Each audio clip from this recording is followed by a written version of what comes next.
इस तरह से हमने इस चैप्टर्स में आपको बताया था कि यदि आप क्वेश्चंस को पढ़ने के बाद यदि आप क्वेश्चंस को समझ जाते हैं, डायग्राम बना ले जाते हैं, तो क्वेश्चंस बिल्कुल आसान हो जाएगा।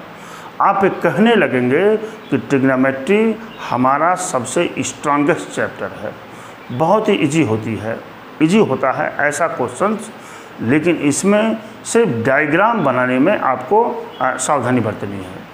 देखिए, आपको मैं क्वेश्चन नंबर 8 सॉल्व करने जा रहा हूँ। क्वेश्चन नंबर 8 कह रहा है, ये स्टैचू 1.6 मीटर टाल, एक स्टैचू है 1.6 मीटर टाल है, stand on the top of the pedestal, एक पेडेस्टल पर वो है। देखिए, मैं डायग्राम बना रहा हूँ। ये आपका ग्राउंड हो गया, ये मान लीजिए ये एक पेडेस्टल है। चलिए पेडेस्टल बना ही देते हैं, ये एक पेडेस्टल है, ठीक है। उसी पेडेस्टल पर एक स्टैचू बनी हुई है, ये स्टैचू है, मान लीजिए ये स्टैचू बनी हुई है। इस स्टैचू की लेंथ कितनी है? 1.6 मीटर, ठीक है। अच्छा, pedestal from A point on the ground, एक पॉइंट पर कोई ग्राउंड पर कोई पॉइंट है। From A point of ground the angle of variation of the top of the statue is, top हो गया स्टैचू का ये। यहाँ से जब हम इस एंगल्स को ऐसे बनाते हैं, देखते हैं, तो ये एंगल बनता है क्या? 60 डिग्री। इधर लिखते हैं, हो सकता है यहीं से फिर करना पड़े। ये बन जाता है आपका 60 डिग्री, ठीक है, इस 60 degree. And from the same point, इसी पॉइंट से, from the same point the angle of variation of the top of the pedestal, pedestal का टॉप तो ये होगा, इज़ 45 डिग्री। यहाँ से इस पेडेस्टल का जो टॉप है, ये एंगल कितना है? 45 डिग्री, है ना। Find the height of the pedestal, इस पेडेस्टल की हाइट बतानी है। नाम लिख लीजिए A, B, C और D। देखिए कितना आसानी से हमने इस डायग्राम को बना दिया। लिखेंगे let the height of pedestal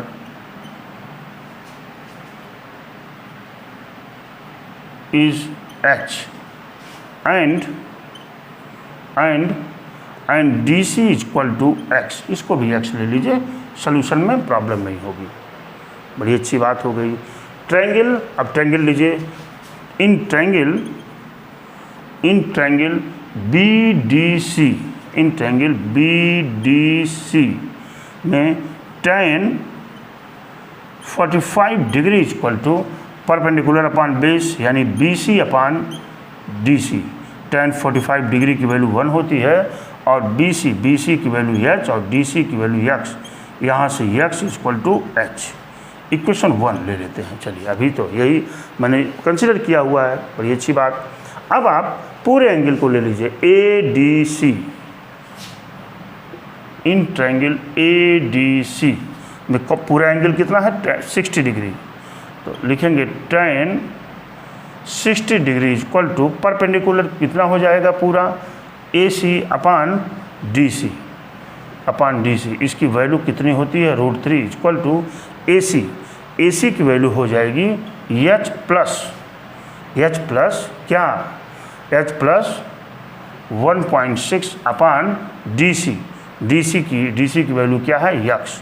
और इक्वेशन फर्स्ट से अभी मैं, देखिए इसको ये भी लिख सकते हैं, √3 equal to h plus 1.6 upon h। क्यों?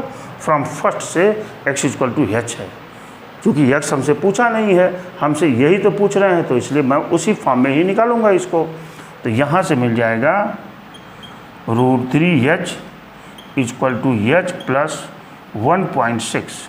यहाँ से √3, यहाँ से हो जाएगा √3h minus h equal to 1.6।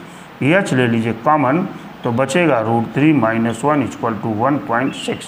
इधर आगे चलते हैं भाई। देखिए h इक्वल टू 1.6 अपॉन क्या? √3 माइनस 1, और इसको रेशनलाइज कर दीजिए, √3 प्लस 1 और क्या? √3 plus 1।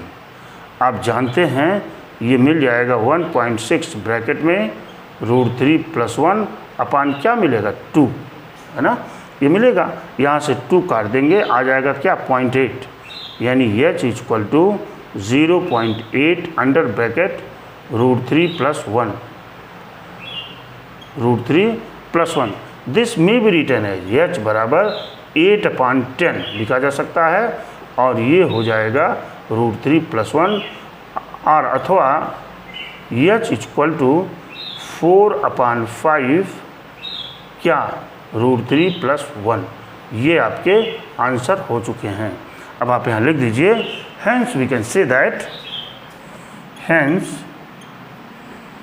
we can say that the height of pedestal equal to कितना हो जाएगा 4/5 under bracket √3 + 1। This is your answer. ये आपके आंसर हो चुके हैं। देखिए कितनी आसानी से अगर आपका डायग्राम, यदि आपका डायग्राम बन जाता है और ट्रायंगलों को लेना आप सीख गए हैं, तो एक भी क्वेश्चन आपका गलत नहीं होगा। क्वेश्चन नंबर 9 लिखा है, the angle of elevation of the top of the building from the foot of the top of a tower is 30 degree and the angle of elevation of the top of the tower from the foot of the building is 60 degree. If the tower is 50 metre high, find the height of the building. ठीक है, ये हमने यहाँ पर एक ground दिया, और ये आपका हो गया टावर, और यहाँ पर निश्चित रूप से बिल्डिंग छोटी ही होगी, ये छोटी हो गई। ठीक है, the angle of elevation of the top of the building, building का टॉप ये है, top of the building from the foot of the top of tower, foot माने ये हो गया यहाँ से, इस 30 डिग्री। यहाँ से ये क्या बना रहे हैं, ये 30 डिग्री का एंगल बना रहे हैं यहाँ। ठीक है, and the angle of elevation of the top of the tower, और angle of elevation of the top of the tower from the feet of the building, इस बिल्डिंग के फीट से इसके इस टावर की जो ये टॉप होगी इस 60 डिग्री, ये क्या है 60 डिग्री। ठीक है, if the tower is 50 metre high, ये टावर कितना मीटर हाई है 50 मीटर हाई है ना। Find the height of the building, ये मान लीजिए h, नाम लिख लीजिए A, B, C और D। ये तो हो गया लेट कर लीजिए आप सॉल्यूशन लिख लीजिए, let the height of building is h and BD equal to x। इस डिस्टेंस को भी हमने क्या ले लिया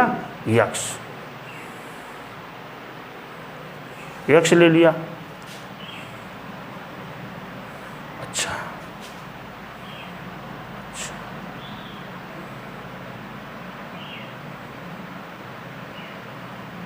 find the height of the building, height of the building ये पूछ रहे हैं।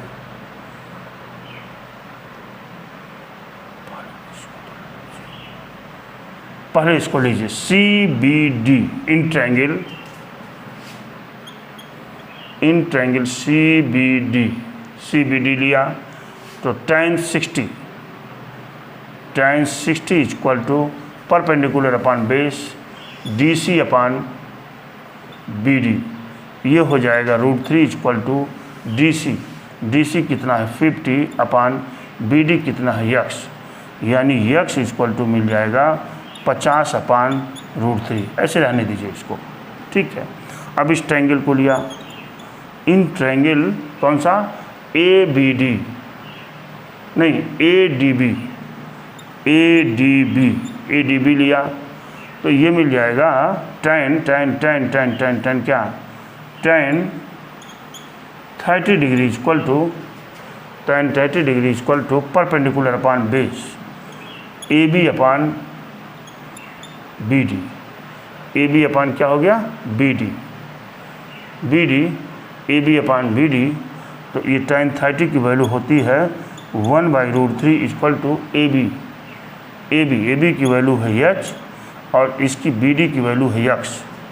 तो यहाँ से मिल जाएगा X इक्वल टू √3H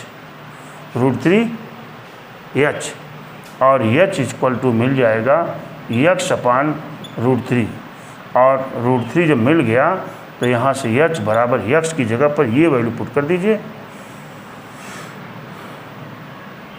5 अपान √3 ये तो यही जाता है, यानी H इक्वल टू 50/3, यानी H equal to 16 whole 2/3 metre, ये आपकी आ गई height. Hence we can say that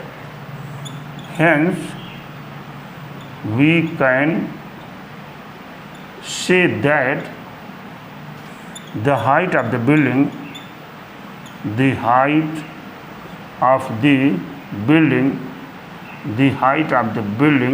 equal to 16 whole 2/3 metre, इतनी ऊंची होगी वो बिल्डिंग। ये मैंने देखिए डायग्राम बना करके इसके आंसर को कितनी आसानी से हमने निकाल दिया।